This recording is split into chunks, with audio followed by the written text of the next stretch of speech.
मावळ विधानसभा मतदारसंघात मतदारांचा उत्स्फूर्त असा प्रतिसाद पाहायला मिळतो आहे। मावळमधील सर्वच भागात मतदारांनी गर्दी केली आहे। देहूमध्ये देखील मतदारांची एकच झुंबड उडालेली आहे।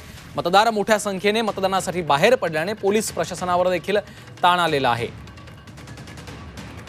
आणि या तुफान अशा गर्दीचा आढावा घेतलाय आमच्या प्रतिनिधी चैत्राली राजापूरकर यांनी।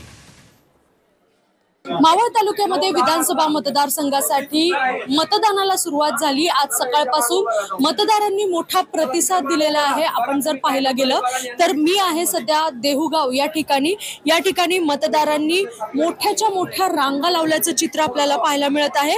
विधानसभा निवडणुकीसाठी सर्वच मतदार उत्स्फूर्तपणे मतदानासाठी बाहेर पडल्याचं चित्र आहे। मात्र देहूमध्ये मतदारांच्या मोठ्या रांगा लागल्याचं चित्र पाहायला मिळत आहे। त्यामुळेच पोलीस प्रशासनावरती मोठा ताण आल्याचं देखील पाहायला मिळत आहे।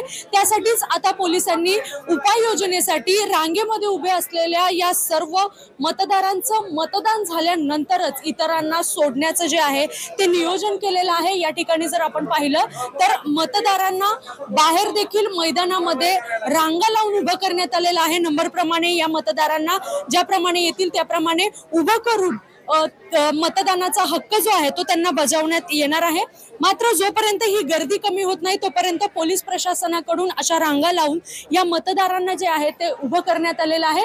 त्यामुळे मतदारांचा उत्स्फूर्त प्रतिसाद जो आहे तो निर्णायक ठरणार असल्याचं देखील या निमित्ताने अधोरेखित होतंय। चैत्राली राजापूरकर, झी मीडिया, मावळ।